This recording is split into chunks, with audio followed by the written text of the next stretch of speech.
ഈ വർഷത്തെ റബീഉൽ അവ്വൽ മീലാദിന് ഒരു പ്രത്യേകതയുണ്ട്. അതായത് 1.5 സഹസ്രാബ്ദം തികയുന്ന ഒരു ഘട്ടമാണിത്. അതായത് നബി ജനിച്ച് 1500 വർഷം തികയുകയാണ്. ഇനി ഇതുപോലെ ഒരു 2-ാം സഹസ്രാബ്ദം എന്നുള്ളത് സ്വാഭാവികമായും സാധ്യതയില്ല. കാരണം മിക്കവാറും അതിന് മുമ്പ് ലോകം അവസാനിക്കാൻ ഇടയുണ്ട്. എന്തായാലും നമ്മുടെ സൗര കലണ്ടർ പ്രകാരം 1.5 സഹസ്രാബ്ദം തികയുന്നില്ല. കാരണം AD 570 ജനിച്ച നബി സല്ലല്ലാഹു അലൈഹി വസല്ലം തങ്ങള് 2025 ആകുമ്പോൾ 1455 വർഷമാണ് തികയുന്നത്. ആ വ്യത്യാസത്തിന് ഒരു കാരണവുമുണ്ട്. അതായത് 11 ദിവസത്തിന്റെ മാറ്റം 2 കലണ്ടറുകൾ തമ്മിലുണ്ട്.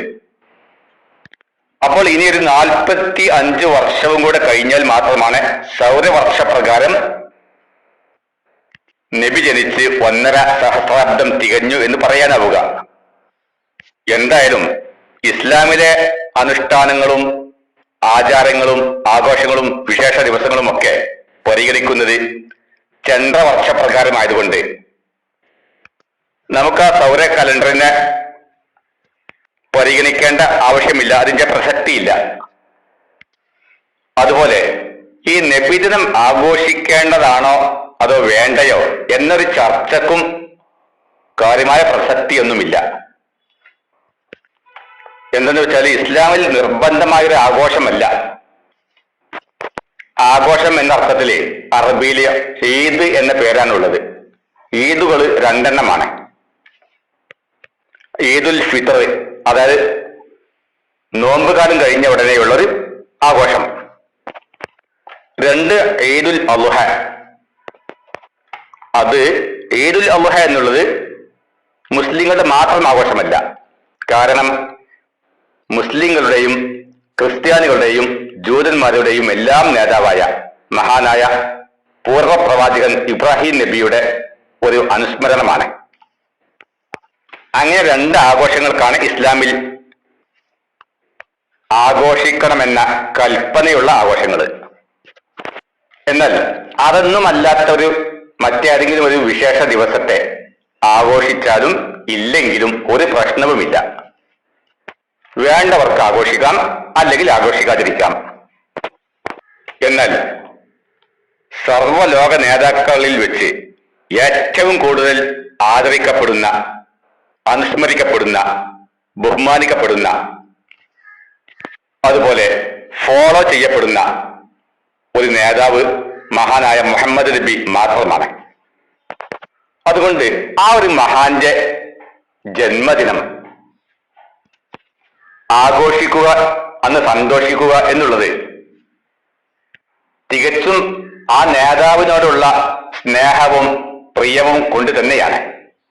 അതുകൊണ്ട് തന്നെ ആഘോഷം ഒരിക്കലും പാഴാവുകയില്ല എന്ന് തീർച്ചയാണ്. നിങ്ങൾ നോക്കൂ, ലോകത്ത് ഒരുപാട് മഹാനേതാക്കന്മാരുണ്ട്. പ്രാചീന കാലം മുതൽ ഇന്ന് വരെ സോക്രട്ടീസ്, പ്ലേറ്റോ, അരിസ്റ്റോട്ടിൽ, ബുദ്ധൻ, വർദ്ധമാന മഹാവീരൻ, യേശു, കൃഷ്ണൻ, രാമൻ എന്നിങ്ങനെ ലോക ചരിത്രത്തിൽ സ്വാധീനം ചെലുത്തിയ മഹാനേതാക്കൾ ഒരുപാടുണ്ട്.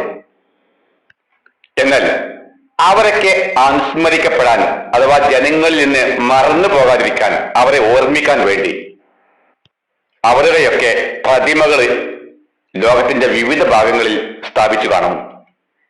എന്ന് മാത്രമല്ല, അതുപോലെയുള്ള മറ്റു ചെറിയ നേതാക്കന്മാർക്കോ എല്ലാം തന്നെ ഇതുപോലെ പ്രതിമകൾ കാണും. ആ പ്രതിമകൾ പോലും ഇല്ലെങ്കിൽ അവരെന്നോ മനുഷ്യരുടെ ഓർമ്മയിൽ നിന്ന് അപ്രത്യക്ഷമായിരിക്കും. എന്നാൽ ലോകത്ത് ഒരു നിലക്കും ഒരിടത്തും ഒരു പ്രതിമയും ഇല്ലാത്ത ഒരു ലോക നേതാവുണ്ടെങ്കിൽ അത് മുഹമ്മദ് നബി മാത്രമാണ്. ലോക നേതാക്കളിൽ വെച്ച് മുഹമ്മദ് നബിക്കുള്ള പ്രത്യേകതയും ഇത് തന്നെയാണ്. അതായത് ഒരു പ്രതിമയും കൂടാതെ ആ മഹാനേതാവിനെ ലോകം ആദരിക്കുന്നു, അനുസ്മരിക്കുന്നു. ഇനി ആ ലോക നേതാവാകുന്ന മുഹമ്മദ് നബിയെ സംബന്ധിച്ച് ചിന്തിക്കുമ്പോൾ ആ നേതാവിന്റെ ഏറ്റവും വലിയ മറ്റൊരു പ്രത്യേകത, ആ മഹാനേതാവിനെ പ്രകീർത്തിച്ചുകൊണ്ട്, പ്രശംസിച്ചുകൊണ്ട് സ്തുതിഗീതങ്ങൾ ആലപിക്കുന്ന കാവ്യങ്ങളാണ് ഇന്ന് ലോകത്തെ ഏറ്റവും മികച്ച കാവ്യങ്ങൾ. അതായത് ഭക്തിയും സംഗീതാത്മകതയും തുളുമ്പുന്ന അതിമനോഹരമായ കാവ്യങ്ങൾ ആഗോള സാഹിത്യത്തിൽ പരിശോധിച്ചാൽ അത് മഹാനായ പ്രവാചകൻ മുഹമ്മദ് നബിയെ സംബന്ധിച്ച് പ്രകീർത്തിക്കുന്ന കാവ്യങ്ങൾ തന്നെയാണ്. അത് സാഹിത്യ ലോകം തന്നെ സമ്മതിക്കുന്നുണ്ട്. ആ ഇനത്തിൽ ലോകത്തെ ഏറ്റവും പ്രധാനപ്പെട്ടത് ഇമാം ബൂസീരിയുടെ ബുർദ തന്നെയാണ്. കാരണം നിരവധി ഈണങ്ങളിലും സ്വരങ്ങളിലും അത് ആലപിക്കാൻ സാധിക്കുന്നു. അതിന്റെ ആലാപന ശബ്ദമാധുര്യങ്ങൾ അത് കേട്ട് ആസ്വദിക്കുന്നത് മനുഷ്യർ മാത്രമല്ല, മറ്റ് ഇതര ജീവജാലങ്ങൾ പോലും അത് ആസ്വദിക്കുന്നുണ്ട്. മറ്റ് ലോക സാഹിത്യത്തിലെ മികച്ച കാവ്യങ്ങളാണ് ഗ്രീക്ക് സാഹിത്യത്തിലെ ഇലിയാഡ്, ഒഡീസി പോലെ. അതായത് ഹോമറിന്റെ രചനകളാണ്. ഹോമർ നിങ്ങൾക്കറിയാമായിരിക്കും. അതുപോലെ പേർഷ്യൻ സാഹിത്യത്തിലെ ഇമാം ജലാലുദ്ദീൻ റൂമിയുടെ മസ്നവി, അതുപോലെ ദീവാനെ ഹാഫിസ് എന്ന ഹാഫിളിന്റെ ദീവാൻ, അതുപോലെ ഭാരതീയ സാഹിത്യത്തിലെ രാമായണം, അതുപോലെ ഭഗവത്ഗീത എന്നിങ്ങനെ നിരവധി സംസ്കൃത ശ്ലോകങ്ങൾ, അതുപോലെ മറ്റ് ഇതര ഇന്ത്യൻ ഭാഷകളിലും പലതും നിലവിലുണ്ട്. എന്നാൽ ഈ പറയുന്ന കാവ്യങ്ങളൊന്നും തന്നെ ഇമാം ബുസൂരിയുടെ ഖസീദത്തുൽ ബുർദ അഥവാ ആ പ്രവാചക പ്രകീർത്തനത്തിന്റെ ശബ്ദമാധുര്യത്തിന്റെ 7 അയലത്ത് പോലും എത്തുകയില്ല. അതുകൊണ്ട് തന്നെയാണ് ലോകത്തെ ഏറ്റവും മനോഹരമായ കാവ്യങ്ങളെല്ലാം പ്രവാചക പ്രകീർത്തനങ്ങളാവുന്ന അറബി കാവ്യങ്ങളാണെന്ന് സാഹിത്യ ലോകം തന്നെ സമ്മതിച്ചത്. ഇനി നോക്കൂ, നമ്മുടെ കേരള സംസ്ഥാനത്ത് ഈ റബീഉൽ അവ്വൽ എന്ന മാസത്തില് പള്ളികളിലും അതുപോലെ മറ്റ് ഇസ്ലാമിക സ്ഥാപനങ്ങളിലുമൊക്കെ ഈ പ്രവാചക പ്രകീർത്തനങ്ങൾ ആലപിക്കുന്ന പതിവുണ്ട്. അതിന്റെ മഹത്വവും പുണ്യവും അവാച്യമാണ്, സങ്കല്പങ്ങൾക്ക് അതീതമാണ്. പ്രവാചക സ്നേഹത്തിന്റെ പ്രത്യക്ഷ പ്രകടനമാണ് ഓരോ പ്രകീർത്തനങ്ങളും. അതുകൊണ്ട് ബുർദ പാരായണം, അതുപോലെ മൗലിദ് പാരായണം എന്നിവ ലോക സാഹിത്യത്തിന്റെയും സംഗീതത്തിന്റെയും ഉത്തമ ഉദാഹരണമാണ്. ഇമാം ബുസൂരിയുടെ ബുർദയേക്കാൾ മനോഹരമായ കാവ്യം ലോക ഭാഷകളിൽ മറ്റൊരു രചനയും ഇക്കാലം വരെ ഉണ്ടായിട്ടില്ല, ഇനി ഉണ്ടാകാൻ പോകുന്നുമില്ല. നിങ്ങൾ ചില സംഗീതങ്ങളും ഗാനങ്ങളും ഒക്കെ കേട്ടിട്ടുണ്ടാകും. പക്ഷേ ആ സംഗീതത്തിന്റെയും ആ ഗാനത്തിന്റെയും ഒക്കെ ആയുസ് എത്രയോ പരിമിതമാണെന്ന് മനസ്സിലാക്കേണ്ടതുണ്ട്. എന്ന് മാത്രമല്ല, വൈവിധ്യങ്ങളായ ഈണങ്ങളിലൂടെ അതിമാധുര്യത്തോടുകൂടി ആലപിക്കാനും ആസ്വദിക്കാനും അവക്കൊന്നും സാധ്യമല്ല. ആ പ്രത്യേകത ഈ ബുർദക്ക് മാത്രമാണുള്ളത്. ഖസീദത്തുൽ ബുർദയുടെ മറ്റ് ആത്മീയ ഗുണങ്ങളും മഹത്വങ്ങളും വേറെയുണ്ട്. അതിലേക്ക് ഞാനിപ്പോൾ പ്രവേശിക്കുന്നില്ല. എന്തായാലും ഈ മസ്ജിദുകളിലും മറ്റും റബീഉൽ അവ്വൽ മാസം പ്രമാണിച്ച് ഇങ്ങനെ ആലപിക്കപ്പെടുന്ന മൗലിദുകള്, ബുർദകള് ഇവയൊക്കെ കേട്ട് ആസ്വദിക്കാന് മുസ്ലിങ്ങൾ മാത്രമല്ല, ചുറ്റുവട്ടത്തും താമസിക്കുന്ന അമുസ്ലിങ്ങളായ ഹിന്ദുക്കളും ക്രിസ്ത്യാനികളും പോലും അവ കേട്ട് ആസ്വദിക്കുന്നുണ്ട്. കാരണം അത്രത്തോളം ഈണമുള്ള ശബ്ദമാധുര്യമുള്ള ആലാപനങ്ങള് അവരുടെ മതങ്ങളിലും സംസ്കാരങ്ങളിലും ഇല്ല. അതുകൊണ്ട് തന്നെ ഒറ്റപ്പെട്ട ഏതെങ്കിലും അല്പം ആളുകള് അവയൊക്കെ വിമർശിച്ചാലും അത്തരം പ്രകീർത്തന സദസ്സുകളൊന്നും നിർത്തിവെക്കരുത്. അവ അതിമനോഹരമായിട്ട് തന്നെ ഇനിയും ആലപിക്കണം. കാരണം ജനങ്ങൾ അത് കേട്ട് ആസ്വദിക്കാൻ കാത്തു നിൽക്കുകയാണ്. അവയിലൊക്കെ ഷിർക്കുണ്ടെന്നോ ബിദഅത്താണെന്നോ എന്നൊക്കെ ആരോപിച്ചുകൊണ്ട് അത്തരം പ്രകീർത്തന കാവ്യങ്ങളെ ലബോറട്ടറി ടെസ്റ്റ് ചെയ്യാൻ കാത്തിരിക്കുന്ന ആളുകൾ പകരം ഒരു സെൽഫ് മെന്റൽ ടെസ്റ്റ് ചെയ്യുകയാണ് ഏറ്റവും നല്ലത്. എന്നാൽ ഏതെങ്കിലും മുസ്ലിം ന്യൂനപക്ഷ പ്രദേശങ്ങളിലെ ചുറ്റുവട്ടത്ത് താമസിക്കുന്ന അമുസ്ലിങ്ങൾക്ക് ഇത്തരം ഉച്ചഭാഷ ഉപയോഗിച്ചുള്ള പ്രകീർത്തന സദസ്സുകൾ അലസരപ്പെടുത്തുന്നുണ്ട്, ബുദ്ധിമുട്ടുന്നുണ്ട് എങ്കിൽ അവരുടെ താല്പര്യപ്രകാരം അത് ഒഴിവാക്കുന്നത് തന്നെയാണ് നല്ലത്. പക്ഷെ ഒരു കാര്യമുണ്ട്, അവരുടെ ആരാധനാലയങ്ങളിൽ നിന്ന് രാവിലെയും വൈകുന്നേരവും ഒക്കെ അവരുടെ ഇത്തരം ശ്ലോകങ്ങളും മറ്റും ആലപിക്കുന്നില്ല എങ്കിൽ മാത്രം. കാരണം നിയമം എല്ലാവർക്കും ഒരുപോലെയാണല്ലോ. പിന്നെ റബീഉൽ അവ്വൽ 12 നബിത്തങ്ങള് ജനിച്ച ദിവസമായി കണക്കാക്കപ്പെടുന്ന ദിവസം. അന്ന് രാത്രി സുബിഹയുടെ മുമ്പായിട്ട് ഏകദേശം 3:30 മണി സമയത്ത് മിക്ക മസ്ജിദുകളിൽ നിന്നും മൗലിദ് പാരായണം പതിവുണ്ട്. അതുതന്നെ ഉച്ചഭാഷണി ഉപയോഗിച്ചുകൊണ്ട്. നബിത്തങ്ങളുടെ ജന്മസമയത്തെ സംബന്ധിച്ചും നേരിയ ഖിലാഫുകൾ ഉണ്ട് എന്നിരിക്കെ ഈ സുബിഹയുടെ മുമ്പുള്ള മൗലിദിന് പകരം സുബി ജമാഅത്ത് കഴിഞ്ഞ ഉടനെ ഒരു മൗലിദ് പാരായണം ചെയ്യുന്നതാണ് എന്റെ അഭിപ്രായത്തിൽ നല്ലത്. കാരണം ജനിക്കുന്നതിന് മുമ്പല്ലല്ലോ മൗലിദ് വേണ്ടത്. ജനിച്ചു എന്ന് ഉറപ്പായ സമയത്താണ് മൗലിദ് പാരായണത്തിന് ഏറ്റവും നല്ലത്. എന്ന് മാത്രമല്ല, കൂടുതൽ ആളുകൾക്ക് പങ്കാളികളാകാനും ഉറങ്ങുന്നവർക്ക് മറ്റുള്ള മതസ്ഥർക്ക് പ്രയാസപ്പെടാതിരിക്കാനും ഏറ്റവും നല്ല മാർഗം സുബ്ഹി ജമാഅത്തിന്റെ ശേഷം നല്ല വിശാല സൗകര്യത്തോടു കൂടി ഇങ്ങനെ മൗലിദ് പാരായണം ചെയ്യുന്നതാണ് ഏറ്റവും നല്ലത്. അപ്പോൾ പലർക്കുമുള്ള സംശയം ഇങ്ങനെയായിരിക്കും, അതായത് പിന്നെ നബിദിന ജാഥക്ക് ഘോഷയാത്രക്ക് സമയം തികയില്ലല്ലോ എന്ന്. അതായത് ഘോഷയാത്ര എന്നാല് മഹല്ല് മുഴുവനും ചുറ്റിക്കറങ്ങണം എന്ന നിബന്ധനയൊന്നുമില്ലല്ലോ.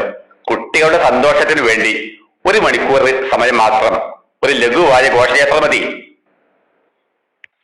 എന്നാൽ ളുഹ്ർ സമയത്തിന്റെ മുമ്പായിട്ട് ഈ മൗലിദ് പാരായണവും ഘോഷയാത്രയും രണ്ടും സമാപിക്കും. എന്തായാലും നബിദിന ഘോഷയാത്രയും മൗലിദ് പാരായണവും ആഘോഷവും എല്ലാം വേണം. കാരണം നബി ജനിച്ച ദിവസം നേരിയ ഖിലാഫോട് കൂടിയാണെങ്കിലും നമ്മുടെ ഗ്രന്ഥങ്ങളിലൊക്കെ രേഖപ്പെട്ട് കിടക്കുന്നുണ്ട്. എന്നാൽ നിങ്ങൾ നോക്കൂ, മറ്റുള്ള നേതാക്കന്മാരുടെ ചരിത്രം പരിശോധിച്ചാൽ അവർ ജനിച്ചത് എന്നാണെന്ന് കൃത്യമായി രേഖപ്പെട്ട് കിടക്കുന്നില്ല. ഉദാഹരണമായിട്ട് ഈസാ നബി അല്ലെങ്കിൽ യേശു, അദ്ദേഹം ഏത് ദിവസമാണ് ജനിച്ചതെന്ന് കൃത്യമായി നിർണയിക്കുന്ന ഒരു രേഖയും ലോകത്തില്ല. ഡിസംബർ 25 യേശുവിന്റെ ജന്മദിനം അല്ലേയല്ല, അതിനൊരു തെളിവുമില്ല. അത് ഗ്രീക്കുകാരുടെ കടത്തിക്കൂട്ടൽ മാത്രമാണ്. അതുകൊണ്ട് തന്നെ എന്തായാലും നബിദിനം ആഘോഷിക്കണം, ഘോഷയാത്ര വേണം, മൗലിദ് വേണം, പാരായണം വേണം. എന്നാൽ ആ റബീഉൽ അവ്വൽ 12 അഥവാ നബിദിനവുമായി ബന്ധപ്പെട്ട് നാം ശ്രദ്ധിക്കേണ്ട 1-2 കാര്യങ്ങൾ സൂചിപ്പിച്ചുകൊണ്ട് ഞാൻ അവസാനിപ്പിക്കാം. ലോകത്ത് തന്നെ ഏറ്റവും പ്രകൃതിയെയും വൃത്തിയെയും ഇഷ്ടപ്പെട്ട നേതാവാണ് പ്രവാചകൻ മുഹമ്മദ് നബി. അത്രത്തോളം പ്രകൃതിയെ സ്നേഹിച്ച, അതുപോലെ വൃത്തിയെ ഇഷ്ടപ്പെട്ട ഒരു നേതാവ് ലോകത്തില്ല. ആ വിഷയം കൂടുതൽ ബോധ്യപ്പെടണമെങ്കിൽ നിങ്ങൾ താരിഖ് തൊബരി വായിക്കണം, അതുപോലെ സീറത്ത് ഇബ്നു ഹിഷാം വായിക്കണം. എന്തായാലും അത്രമാത്രം വൃത്തിയെയും ശുദ്ധിയെയും ഇഷ്ടപ്പെട്ട ഒരു നേതാവിന്റെ ജന്മദിനം ആഘോഷിക്കുമ്പോൾ ആ ജന്മദിനവുമായി ബന്ധപ്പെട്ട് നമുക്കൊരു ബാധ്യതയും കടമയുമുണ്ട്. അതായത് അതിന്റെ മുന്നോടിയായി നാം പരിസരം വൃത്തിയാക്കണം. ഈ വർഷത്തെ റബീഉൽ അവ്വൽ 12 വെള്ളിയാഴ്ചയാണ്. അതുകൊണ്ട് ആ വെള്ളിയാഴ്ചക്ക് തൊട്ട് മുമ്പുള്ള ഒരു ഒഴിവു ദിവസം, ഈ വർഷം അത് ആഗസ്റ്റ് 31 ആകും. ആഗസ്റ്റ് 31 ഞായറാഴ്ച നാം എല്ലാവരും നമ്മുടെ മഹല്ലുകള്, നമ്മുടെ പരിസരങ്ങള്, വീടിന്റെ പരിസരങ്ങള്, വിദ്യാലയങ്ങള്, അതുപോലെ പൊതുസ്ഥലങ്ങള്, റോഡുകള് എന്നിവയൊക്കെ ഒന്ന് ക്ലീൻ ആക്കുക. അപ്പോൾ ചിലർ ചോദിക്കും, അങ്ങനെ മറ്റുള്ള മതസ്ഥരൊന്നും ചെയ്യാറില്ലല്ലോ, അവരുടെ നേതാവിന്റെ ജന്മദിനവുമായി ബന്ധപ്പെട്ട് അവരൊന്നും വൃത്തിയാക്കാറില്ലല്ലോ എന്നൊക്കെ പറയുന്നവരുണ്ട്. അതൊന്നും നമ്മൾ നോക്കേണ്ട ആവശ്യമില്ല. കുന്തും ഖൈറ ഉമ്മത്തിൻ ഉഖ്രിജത് ലിന്നാസ് എന്നാണ്. ലോകത്തെ ഏറ്റവും ഉത്തമ സമുദായം നിങ്ങളാണ്. നിങ്ങളാണ് ലോകർക്ക് മാതൃക. അതുകൊണ്ട് ഈ ആഗസ്റ്റ് 31 ഞായറാഴ്ച എല്ലാ വിദ്യാർത്ഥികളും ഒരു ക്ലീനിങ് ഡേ ആയിട്ട് ആചരിക്കണം. അതാണ് സത്യത്തിൽ ഏറ്റവും വലിയ പ്രവാചക സ്നേഹം. ആ പ്രവാചക സ്നേഹത്തെ തള്ളിപ്പറയാൻ ഒരു മുജാഹിദിനും സാധ്യമല്ല. എത്രയോ പ്ലാസ്റ്റിക് മാലിന്യങ്ങൾ വിദ്യാലയങ്ങളുടെയും വീടുകളുടെയും പരിസരത്ത്, റോഡുകളുടെ ഇരുവശത്ത് എന്നിവയൊക്കെ കാണും. ഈ ഞായറാഴ്ച ആഗസ്റ്റ് 31 അത് മൊത്തം ഒന്ന് ശേഖരിച്ച് നമ്മുടെ നാട്ടിലെ ഹരിതകർമ്മ സേനയ്ക്ക് കൈമാറിയാൽ അത്രമാത്രം വലിയ പുണ്യം ഈ നബിദിനവുമായി ബന്ധപ്പെട്ട് മറ്റൊന്നുമില്ല. പിന്നെ രണ്ടാമത്തെ മറ്റൊരു കാര്യം, ഈ ഘോഷയാത്രയുമായി ബന്ധപ്പെട്ട് വിദ്യാർത്ഥികൾക്ക് കൊച്ചു പൈതങ്ങളല്ലേ, അവർക്ക് വേണ്ടി മിഠായികള് മറ്റു മധുര വസ്തുക്കളൊക്കെ നൽകുന്ന ആളുകളുണ്ട്. എന്നാൽ ഇന്ന് മാർക്കറ്റിൽ തീരെ ആരോഗ്യകരമായ ഗുണനിലവാരമില്ലാത്ത വസ്തുക്കള്, നിരവധി മാരക വിഷപദാർത്ഥങ്ങൾ അടങ്ങിയ പാനീയങ്ങള്, മറ്റു മിഠായികള്, ബേക്കറി ഉൽപ്പന്നങ്ങളൊക്കെ മാർക്കറ്റിൽ ലഭ്യമാണ്. ഇവയൊന്നും നിങ്ങൾ പുണ്യം വിചാരിച്ച് കുട്ടികൾക്ക് നൽകരുത്. ഒരിക്കലും അതുകൊണ്ട് നിങ്ങൾക്ക് പുണ്യം ലഭിക്കില്ല. നിങ്ങളുടെ പണം പാഴായി പോകുന്നു, വേസ്റ്റ് ആവുന്നു എന്നാണ് മനസ്സിലാക്കേണ്ടത്. അതുപോലെ ജൂതന്റെ ഉൽപ്പന്നങ്ങളാണ് ഇന്ന് മാർക്കറ്റിൽ ലഭ്യമാകുന്ന മിക്ക ഉൽപ്പന്നങ്ങളും. അതായത് ഇസ്രായേലിന്റെ സൃഷ്ടികളാണ്, അവരുടെ ഉൽപ്പന്നങ്ങളാണ്. അത് ഇന്ത്യക്കാർക്ക് വേണ്ടി ഇന്ത്യയിൽ തന്നെ അവർ കമ്പനി മാർക്കറ്റ് പ്രൊഡക്റ്റ് ചെയ്യുന്നുണ്ട്. അവർക്ക് മാനുഫാക്ചറിങ് യൂണിറ്റ് ഓരോ രാജ്യത്തുമുണ്ട്. അതുകൊണ്ട് നമ്മൾ വിചാരിക്കുന്നത് ഇന്ത്യയുടെ ഉൽപ്പന്നമാണ്, പക്ഷെ ഇന്ത്യയുടേതല്ല. ഓറിയോ ബിസ്ക്കറ്റ്, അതുപോലെ നിരവധി ഉൽപ്പന്നങ്ങള്, കുപ്പിവെള്ളങ്ങള്, ഇവയൊക്കെ ജൂതന്മാരുടെ ഉൽപ്പന്നങ്ങൾ ധാരാളം ലഭ്യമാണ്. ഗസയിലെ പാവപ്പെട്ട സ്വദേശികളെ കൊന്നെടുക്കുന്ന ആ ജൂതന്മാർക്ക് ഫണ്ട് വർദ്ധിപ്പിക്കാൻ വേണ്ടി നിങ്ങൾ ഇതൊന്നും പുണ്യം വിചാരിച്ച് വാങ്ങി കുട്ടികൾക്ക് നൽകരുത്. സത്യത്തിൽ അത് പ്രവാചക സ്നേഹമല്ല, പ്രവാചകനോടുള്ള അക്രമമാണ് നിങ്ങൾ ചെയ്യുന്നത്. നിങ്ങൾ യഥാർത്ഥ പ്രവാചക സ്നേഹികളാണെങ്കിൽ വിദ്യാർത്ഥികൾക്ക് നിങ്ങൾ തന്നെ ഉണ്ടാക്കുന്ന പാനീയങ്ങൾ നൽകുക. നിങ്ങൾക്ക് മധുരം നൽകണമോ, നിങ്ങൾ നല്ല കാരക്ക, ഈത്തപ്പഴം. നിങ്ങൾ പണമുണ്ടോ, നിങ്ങൾ അജ്വ തന്നെ വാങ്ങിക്കൊടുക്കൂ. അതാണല്ലോ പ്രവാചകൻ നമ്മെ പഠിപ്പിച്ചത്. ഘോഷയാത്രയിലെ ഓരോ വിദ്യാർത്ഥികൾക്കും ഓരോ അജ്വ നൽകാൻ എന്താ നിങ്ങൾക്ക് മടി? അതുകൊണ്ട് പല്ലിനും ആരോഗ്യത്തിനും ദൂഷ്യം വരുത്തുന്ന വസ്തുക്കൾ നൽകരുത്. അതുപോലെ ജൂതന്റെ ഉൽപ്പന്നങ്ങൾ നിങ്ങൾക്ക് കുട്ടികൾക്ക് വേണ്ടി വാങ്ങിക്കൊടുക്കരുത്. നിങ്ങൾ പരമാവധി കേരളത്തിലെ മിക്ക മഹല്ലുകളിലേക്കും ഇതെത്താൻ വേണ്ടി ഒന്ന് മാക്സിമം ഷെയർ ചെയ്യുക. ഈ സന്ദേശം എല്ലാവരും കേൾക്കട്ടെ.